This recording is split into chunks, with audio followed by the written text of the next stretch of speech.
Your brother, he's going to die. Minho! No.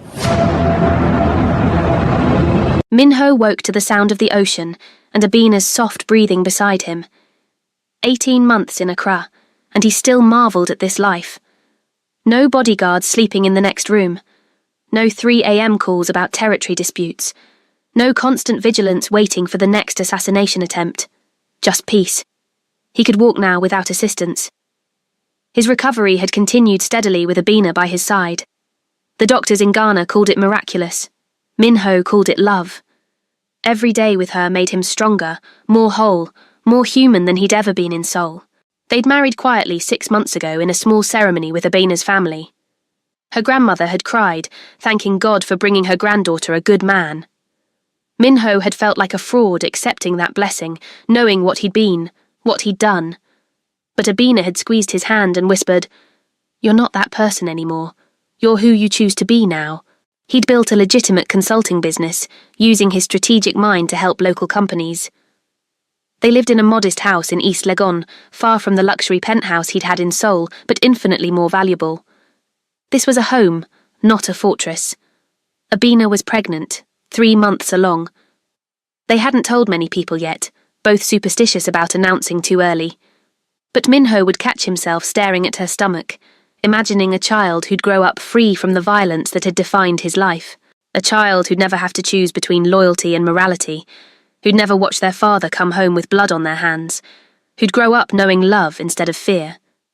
This was everything he'd never dared to dream of. Then the doorbell rang at 6 a.m, and paradise ended. Minho opened the door to find Sung Min, his former bodyguard, standing on the porch.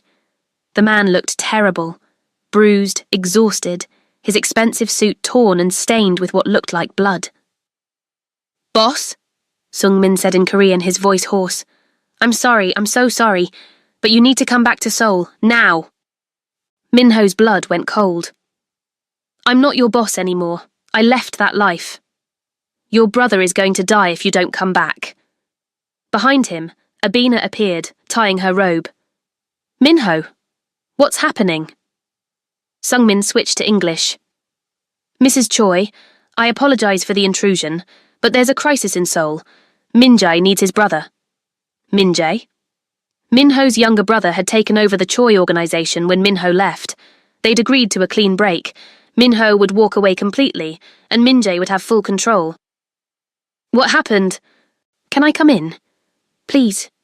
It's not safe to discuss this outside." Minho hesitated, then stepped aside. Abena moved closer to him, her hand finding his instinctively. Even after 18 months, she was still his anchor, his strength. Sung Min entered and collapsed onto their sofa, exhaustion overwhelming him. "Your Uncle Taewon.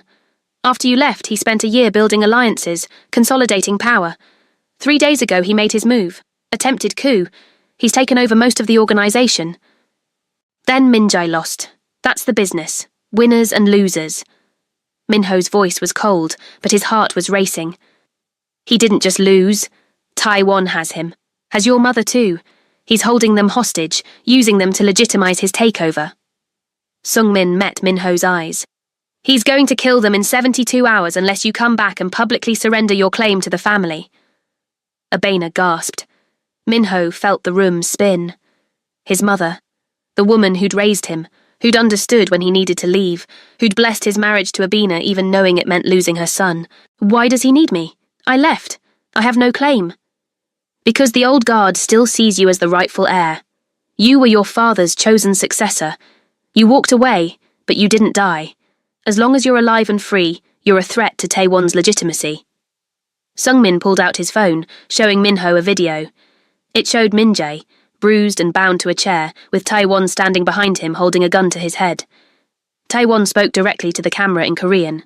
"Minho, I know you're watching this somewhere. You ran away like a coward, abandoned your family for some African whore. But blood calls to blood, doesn't it? Come back to Seoul, kneel before me, acknowledge my leadership publicly, or I'll kill your brother and your mother, and every person who ever served your father." The video cut off. Minho stood frozen, his hands clenched into fists.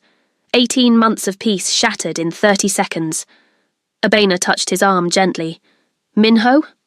I can't. His voice was raw. I can't go back to that world. I left. We built this life. Your mother and brother will die, Sungmin said quietly. I flew 18 hours to find you. I've been searching for 3 days. No one knew where you'd gone. I finally bribed someone at the Korean embassy who remembered processing your wife's name change. He looked at Abena. I'm sorry to bring this to your door, but if Minho doesn't come back, his family dies. And if he does go back... Abena's voice was steady despite the fear in her eyes. What happens to him? Taewon will kill him. Eventually. Maybe not immediately, but he can't let Minho live once he's publicly surrendered. It would be too dangerous. So either way, people die. Abena looked at her husband. Either your family or you. Minho closed his eyes. He thought about his mother, who'd never asked him to stay, who'd told him to choose happiness over duty. About Minjae, his younger brother who'd accepted the burden of leadership so Minho could be free. About the baby growing inside Abena.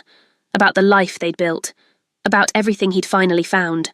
There has to be another way, he said. There isn't. I've thought about this for 3 days straight. The only way to save them is for you to come back. Sungmin stood, swaying slightly from exhaustion. I'll give you time to think. But boss, Minho, you have 68 hours now. After that, they start dying. After Sungmin left to find a hotel, Minho and Abena sat in silence on their sofa. She held his hand, her thumb tracing circles on his palm. You have to go, she said finally. No, I won't leave you. I won't leave our baby, I won't... Your mother will die. Your brother will die. Everyone who served your father will die. She turned to face him. You won't survive that guilt, Minho. It will destroy you. Destroy us. Going back will destroy us too. You know what that world is. You know what I'll have to become. Then we find a third option. Her voice was firm. We don't just surrender. We don't just let him win. We fight. Abena, I can't ask you to... You're not asking. I'm choosing. She placed his hand on her stomach. I'm choosing for our family. For your mother who welcomed me with open arms. For your brother who protected you when you left. We don't abandon family. Minho felt something break and reform inside him. I left that world to protect you. And I married you knowing who you were, all of you, the Mafia boss and the man who chose love over power. She kissed him softly. Now we choose both. We save your family and we come back here together. It's not that simple. It never is. But Minho, you learned to walk again because of love. You escaped Seoul because of hope. You built this life because you believed in something better. She met his eyes. Now we fight for it. Not by running, but by facing it head on. He pulled her close, breathing in her scent, memorizing the feel of her in his arms. If we do this, if we go back, there's a chance we don't make it out. Then we better be smart about it. She pulled back, and he saw determination in her eyes that matched his own. You're the strategic genius who built an empire. Use that brain, find the way to win. Before we continue with this impossible situation, I need to know where you're watching from. Seoul, Accra, Lagos, New York, London. Drop your city in the comments because part 2 of Minho and Abena's story is reaching people everywhere, and I want to see where you all are. If you watched part 1, let me know what you remember most. And if you're new, welcome to a story about love, loyalty, and the prices we pay for both. Minho spent the next 12 hours on the phone, calling old contacts, gathering information, piecing together the situation in Seoul. What he learned wasn't encouraging. Taewon had planned the coup carefully. He turned most of the organisation against Minjae by spreading rumours that Minho's abandonment proved the family was weak. He'd made strategic alliances with rival gangs, promising them territory in exchange for support. He'd isolated Minjae's supporters, arrested or killed the most loyal ones. The organisation Minho had built was barely recognisable. But there were still people loyal to the old guard, still people who remembered what the Choi family had been before Taewon's takeover. People who'd served Minho's father and saw Taewon's coup as a betrayal.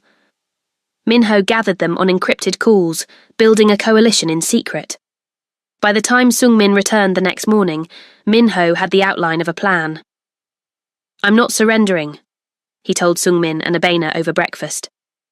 "I'm going back to Seoul, but not to kneel. I'm going to take back the organisation." Sungmin nearly dropped his coffee. "Boss, that's suicide. Taewon has the numbers. Taewon has people motivated by fear and greed. I have people motivated by loyalty and honour. Different currencies." Minho pulled out his laptop, showing them a map of Seoul with marked locations. "Taewon is holding Min-jae and my mother at the old warehouse in Incheon, the one my father used for off-books meetings. He thinks I don't know about it because it was before my time." "How do you know?" Abena asked. "Because my mother mentioned it once years ago. Said my father liked places with multiple exits. This warehouse has 4. Minho zoomed in on the map. Taewon chose it because it's isolated, easy to defend, but isolation cuts both ways. Hard for help to reach him, too. You're planning a rescue." Sungmin's eyes widened. "Boss, even if we get them out, Taewon will hunt you forever. You'll never be safe." "Which is why we're not just rescuing them. We're ending this completely." Minho's voice went cold, and Abena recognised the tone from stories about who he'd been in Seoul. "Taewon wants a war. I'll give him one. But it'll be the last war. After this, the Choi organisation transitions to legitimate business entirely. No more violence, no more territory disputes, no more of this cycle. The family won't accept that. The family will accept whatever I tell them to accept, because I'm going to remind them who I am." He looked at Abena. "But I need you to stay here, stay safe. If this goes wrong, I'm coming with you." Her voice was absolute. "Abena, you're pregnant. Which is exactly why I'm coming, because our child deserves to know both grandparents, deserves to have their father come home." She took his hand. "I'm not staying behind wondering if you're alive or dead. We do this together." "It's too dangerous. You learned to walk because I was there. You escaped Seoul because I gave you a reason to. You think you can do this without me?" She smiled slightly. "I'm your miracle, remember? Your strength. You don't leave your strength behind when you go to war." Sungmin looked between them. "She has a point, boss, and honestly, having Mrs. Choi there might help. Taewon sees her as a weakness. He won't expect her to be part of the strategy." Minho wanted to argue. Every instinct screamed to keep Abena far away from this, but he also knew she was right. They were stronger together. Always had been. "Fine, but you stay in the secondary position. You don't engage directly. The moment things go wrong, Sungmin gets you out. Understood?" "Understood." She kissed him. "Now tell me the rest of the plan." They flew into Incheon Airport 48 hours after Sungmin's arrival in Accra. Minho used a false passport, one of several he'd kept for emergencies. Abena travelled under her real name, betting that Taewon wasn't monitoring for her. Seoul hit Minho like a physical blow, the familiar streets, the language, the energy of the city. He'd thought he was done with this place, thought he'd never feel its pull again. But walking through Gangnam with Abena at his side, he felt something unexpected. Not longing for his old life, but determination to end this chapter properly, to save his family and close this door forever. They stayed at a small hotel in Itaewon, far from the neighbourhoods where the Choi organisation operated. Sungmin had gathered a team, 12 men loyal to Minho's father's memory, willing to risk everything for one last mission. The plan was simple in concept, complex in execution. They'd hit the warehouse at dawn, when Taewon's guards would be at their most tired. Sungmin's team would create a distraction at the main entrance, while Minho and 2 others entered through a side access point his mother had described. Get Min-jae and his mother out. Confront Taewon. End this. The night before the operation, Minho couldn't sleep. He stood on their hotel balcony, looking out at the Seoul skyline, when Abena joined him. "Thinking about tomorrow?" she asked. "Thinking about everything. How 18 months ago I couldn't walk. How you kissed me in that cafe and changed everything. How we built a life in Accra." He pulled her close. "Thinking about how much I have to lose now. Then we make sure we don't lose it." She was quiet for a moment. "I called your mother." Minho stiffened. "What? How?" "What? Sung-min got me a number. One of the guards Taewon has watching them is secretly loyal to your family. He let me speak to her for 2 minutes. Abena smiled. I told her we were coming, that her son was bringing me to meet her properly this time. What did she say? She said she always knew you'd come back, that you were your father's son. You'd never abandon family. Abena's eyes glistened. She said she was proud of you, for choosing love, for building a new life. And she said to tell you that whatever you have to do tomorrow, she forgives you. She understands. Minho felt his throat tighten. I don't deserve her. You deserve love. You deserve family. You deserve happiness. Abena turned him to face her. Tomorrow you're going to save them. Then we're going to go home to Accra. We're going to have this baby.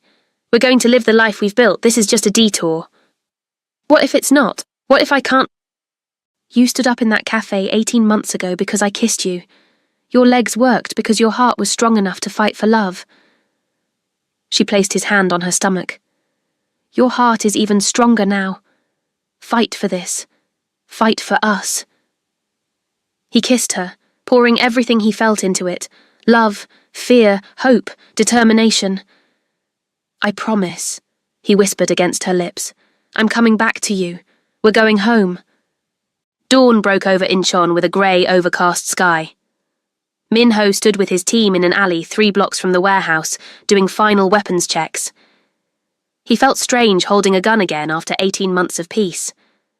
Abena was in a van 2 blocks away with a driver ready to evacuate the moment things went wrong. She'd argued to be closer, but Minho had been firm. Their baby's safety came first. Everyone clear on the plan? Minho asked in Korean. The 12 men nodded. They were older, veterans who'd served his father. Men who understood loyalty ran deeper than fear.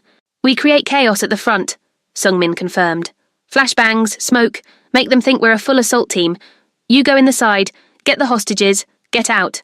We retreat and Taewon thinks he won. And then? One of the men asked. Then we finish this my way. Minho checked his watch. Move in 5 minutes. Remember, non-lethal if possible. These are our people Taewon forced into this. We don't kill unless we have no choice. The 5 minutes felt like hours. Then Sung-min gave the signal, and chaos erupted. The front of the warehouse exploded with sound and light. Flashbangs, smoke grenades, shouting. Taewon's guards scrambled, thinking they were under full assault. Minho and 2 men slipped through the side entrance his mother had described.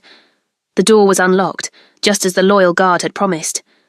They moved through the warehouse silently, avoiding the main floor where the commotion was happening. The hostages were being kept in an old office on the 2nd floor. Minho climbed the stairs, his heart pounding, his legs steady. 18 months ago he couldn't have done this, could barely stand. But Abena's love had healed him, made him whole. He'd fight with every ounce of that strength now. The office door was guarded by 2 men. Minho recognized one, Park Ji-hoon, who'd served his father for 20 years. Their eyes met, and Minho saw the conflict in the older man's face. Ji-hoon, Minho said quietly in Korean. You know me. You know my father. Is this what he would have wanted? Taewon said you abandoned us, that you chose a woman over family. I chose peace over violence, but I came back for my family when they needed me. That's what my father taught me. Family first, always. Minho lowered his gun. I don't want to fight you, but I will if I have to. Let me through. Ji-hoon looked at his partner, then back at Minho. Finally, he stepped aside. Your mother is inside. Your brother too. They're weak but alive. He paused. Taewon is on the main floor dealing with the attack. You have maybe 5 minutes. Thank you. Minho moved past him into the office. His mother was tied to a chair, bruised but conscious. Minjae was in worse shape, clearly beaten multiple times. But when they saw Minho, relief flooded their faces. You came, his mother whispered. Always. Minho cut her bonds quickly, then moved to Minjae. Can you walk? I'll crawl if I have to, Minjae said, his voice hoarse. Brother, I'm sorry. I should have been stronger. Later. Right now, we move. Minho helped them both stand, supporting his brother's weight. His mother was steadier, straightening despite her injuries. They made it down the stairs and were almost to the side exit when Taewon's voice echoed through the warehouse. "Minho, I know you're here. You think I didn't plan for this?" Minho froze. Ahead of them, the side exit was suddenly blocked by guards. Behind them, more were emerging. They were trapped. Taewon appeared from the main floor, gun in hand, smiling. "You always were predictable. The noble son who can't abandon family. I knew you'd come. I was counting on it. Let them go, Uncle. Your fight is with me. My fight is with your father's legacy, with the weakness that says love and loyalty matter more than power." Taewon moved closer. "You proved it perfectly. Gave up an empire for a woman. Came back alone thinking you could play hero." "I'm not alone." Minho's voice was steady. "And you've already lost." "Lost? I have you surrounded. I have your family. I have—" The warehouse lights cut out. Emergency lighting kicked in, casting everything in red shadows. And through the doors, through the windows, came more men. Dozens of them. Not just Sungmin's team, but others. Old guard, young recruits, people from every level of the organization. People loyal to the Choi family. To Minho. Daijung, one of the senior lieutenants, stepped forward. "Taewon, you're outnumbered. Stand down. You dare? You took power through fear and betrayal, but the family remembers who led us with honor, who built this organization into something that mattered." Daejung looked at Minho. "We may have followed you reluctantly, Taewon, but we'd die for him." One by one, Taewon's guards lowered their weapons. They were outnumbered 5-1, and they knew it. The coup was over. Taewon's face twisted with rage. "This isn't finished." He raised his gun toward Minho. Multiple weapons trained on him instantly, but he wasn't aiming at Minho. He was aiming at the door where Abena had just entered, unable to stay away when she heard the commotion. "You want to know what weakness looks like?" Taewon snarled. "This!" Time slowed. Minho saw his uncle's finger tighten on the trigger, saw Abena's eyes widen, saw his mother move toward her, and he ran. 18 months ago, he'd been paralyzed, unable to walk. But love had healed him, had made him whole, had given him strength he'd never known he possessed. He reached Abena a split second before the gunshot, pulling her down, covering her body with his own. The bullet that would have hit her center mass grazed his shoulder instead. The warehouse erupted.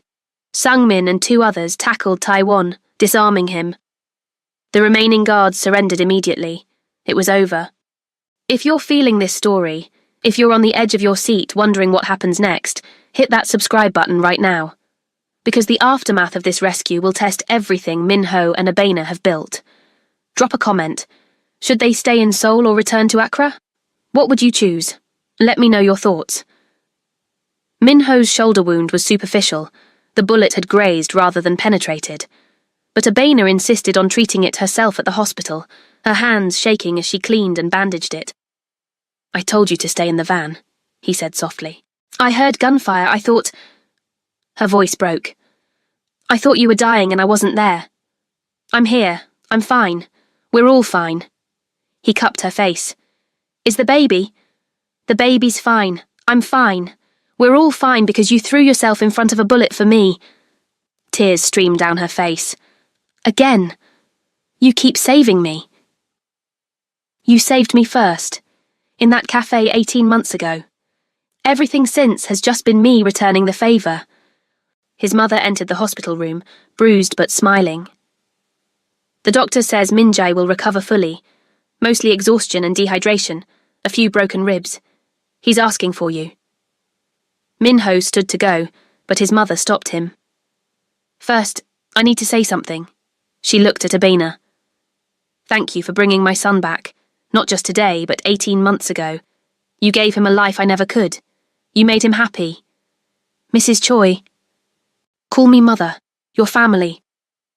She took both their hands. "Now there's a decision to be made. The organization.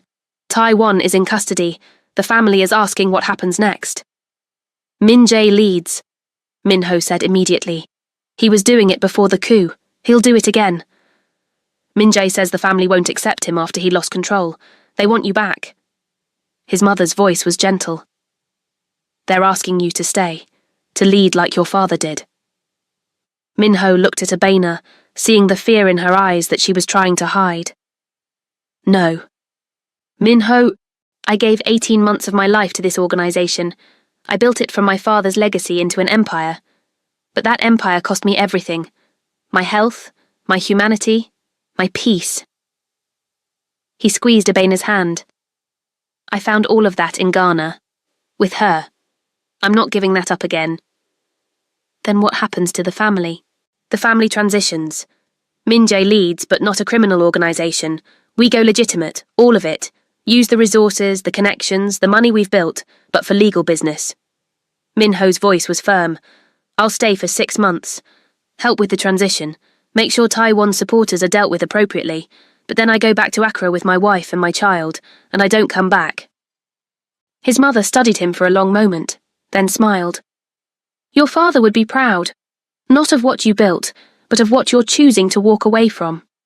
That takes more strength than staying ever would. Will the family accept it? They'll accept it because you're giving them a choice, evolve or die. The old ways are ending, Minho. You're just brave enough to acknowledge it. She kissed his forehead. Go talk to your brother, then take your wife somewhere nice for dinner. You both deserve it. Minjay was sitting up in his hospital bed when Minho entered, looking battered but alive. The brothers stared at each other for a moment, then Minjay spoke first. You came back. I didn't think you would.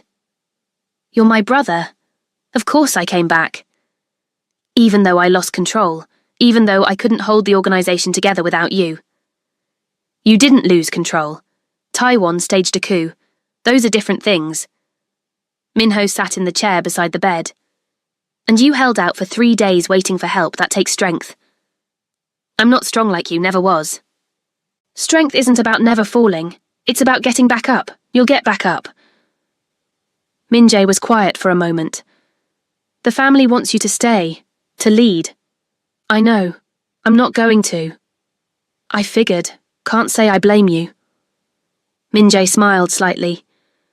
You found something better than power, something I'm not sure I'll ever find.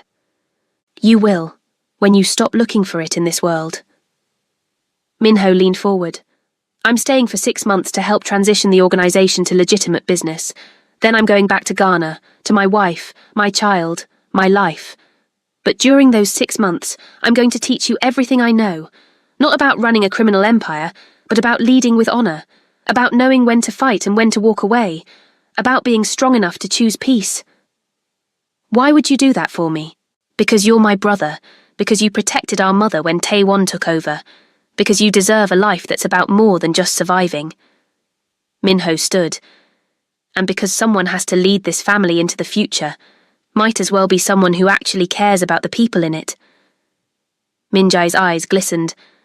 I don't know if I can do this without you. You won't be without me. I'll be a phone call away, always. Minho gripped his brother's shoulder. But you need to stand on your own. Lead your way, not mine or father's. The family needs that. What if I fail? Then you fail, but you fail trying to build something better, not just maintaining something broken. Minho moved toward the door, then paused. For what it's worth, I think you'll be a better leader than I ever was. You actually care about people. I just cared about winning. That's not true. It was true, until Abena showed me different. Minho smiled. Find someone who makes you want to be better, Minjai. Someone who sees you, not the organization or the power or the legacy. That's when you'll truly be strong. The next 6 months were intense. Minho worked 18-hour days restructuring the Choi organization, liquidating the illegal operations, investing in legitimate businesses, creating systems that would sustain the family without requiring violence. It was harder than building the criminal empire had been. Changing an organization was always harder than creating one from scratch. But slowly, painfully, it worked. Abena stayed in Seoul with him, her pregnancy progressing. She insisted on being there, on meeting the family, on showing them that she wasn't a weakness but a strength. Minho's mother doted on her, treating her like the daughter she'd never had. Minjay grew to respect her insight and intelligence. The family accepted her because she refused to be anything but herself. No apologies, no pretending to be something she wasn't. Just Abena, a woman from Ghana who loved their former boss enough to follow him into danger. By the end of 6 months, the transition was complete. The Choi organisation was now the Choi Corporation, a legitimate business entity with investments in technology, real estate and consulting. There were still connections to the old world, but they were fading. Minjae had grown into his role. He led with a combination of his father's strategic mind and his own compassion. The family prospered under his guidance in ways they never had through pure criminality. Taiwan was in prison, facing multiple charges. He'd spend the rest of his life there, a warning to anyone else who thought betrayal was worth the risk. On their last day in Seoul, Min-ho stood on the balcony of his old penthouse, the one he'd lived in before the paralysis, before Abena, before everything changed. It had been maintained but felt like a museum, a monument to someone he used to be. Abena joined him, her pregnancy now visible, their daughter. They'd learned she was a girl, moving inside her. "Any regrets?" she asked. "About leaving?" "None." He turned to her. "This was necessary. I had to close this chapter properly, make sure my family was safe, give them a path forward. But it's not my path. Not anymore." "And your path is in Accra?" "My path is wherever you are. But yes, I prefer it to be in Accra, where I'm not a crime boss or a reformed criminal or a legacy, where I'm just Min-ho, your husband, our daughter's father, a consultant who helps businesses succeed legally. No more drama, no more danger, no more people trying to kill you? Can't promise that. I've made enemies, but I can promise I won't go looking for trouble." He placed his hand on her stomach, feeling their daughter kick. "I just want peace, want to watch our daughter grow up, want to grow old with you. Is that enough?" "It's everything." She kissed him. "Let's go home." They landed in Accra on a sunny afternoon, the heat hitting them like a warm embrace. Min-ho breathed deeply, feeling tension he'd been carrying for 6 months finally release. This was home. Not the penthouse in Seoul with its luxury and danger, not the compound where he'd grown up learning to be hard and ruthless. This modest house in East Legon, where neighbours waved hello and children played in the streets, and violence was rare. Their daughter was born 3 months later. They named her Ji-sun, combining Korean and Ghanaian traditions. Min-ho's mother flew in for the birth, staying for 2 months to help. She and Abena became inseparable, 2 women from different worlds united by love for the same man. Minjae visited twice that first year, marvelling at how different his brother looked. Relaxed, happy, playing with his daughter, without the weight of constant vigilance. He returned to Seoul each time more determined to build the kind of life where that peace was possible for everyone in the family. The consulting business Min-ho had started before the Seoul trip grew steadily. Word spread about his strategic brilliance, and companies throughout West Africa sought his expertise. He built a reputation not on fear or power, but on results and integrity. Abena returned to school, studying part-time for her master's degree. They hired help for Ji-sun, wanting to give their daughter the advantage of education they'd both valued. On their 3rd anniversary of arriving in Accra, they returned to that cafe in Itaewon where it all began. Not the same cafe, that had been in Seoul, but they'd found a similar one in Accra, and it had become their place. Min-ho watched Abena sip her coffee, Ji-sun sleeping peacefully in her carrier, and felt overwhelming gratitude. "What are you thinking?" Abena asked. "That 3 years ago, you kissed a paralyzed stranger in a cafe and changed everything. That you saw something in me worth saving when I'd given up on myself." He took her hand. That going back to Seoul was the right choice, but coming back here was the better one. "We saved your family. You saved me. Multiple times. In that cafe when you kissed me. When you convinced me to run away to Ghana. When you came with me back to Seoul even though you were pregnant and terrified. When you showed me that strength isn't about violence or power, it's about choosing love over fear. You make it sound so romantic. I just kissed a random guy to escape debt collectors." "Best random kiss in history," he grinned. "Changed my life, healed my body, gave me a future I never dreamed possible." Ji-sun woke up, making small sounds. Abena lifted her from the carrier, and Min-ho watched his daughter's eyes, his eyes, focus on him with complete trust. This was power. not ruling an empire or commanding fear, but being loved, being trusted, being present for the small moments that actually mattered. His legs worked perfectly now. No cane, no pain, no limitation. The doctors in Ghana had finally admitted they had no medical explanation for his recovery. Minho didn't need one. Love had healed him. Abina's love, his family's love, his daughter's love. That was miracle enough. That's Minho and Abina's story. The Mafia boss who learned to walk again and the woman who healed him. They tried to escape, got pulled back into the violence and found their way home again. If this story moved you, I need 3 things. First, hit that like button. Second, subscribe because there might be a part 3 if you want to see what happens when Jisun grows up in this unique family. Third, drop a comment. Would you have gone back to save your family? Or would you have stayed in safety? What would you have chosen? Remember, some debts can't be escaped. Some loyalties run deeper than fear. But the strongest bonds aren't built on obligation, they're built on choice. Minho chose Abina, she chose him. Together they chose a life that was about more than just surviving. Sometimes the greatest victory isn't winning the war, it's knowing when to walk away from the battlefield.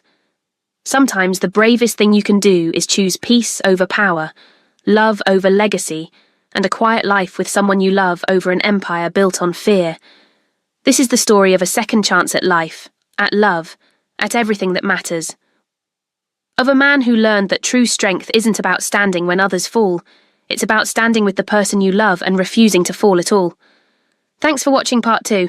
Let me know if you want part 3. I'll see you in the next story.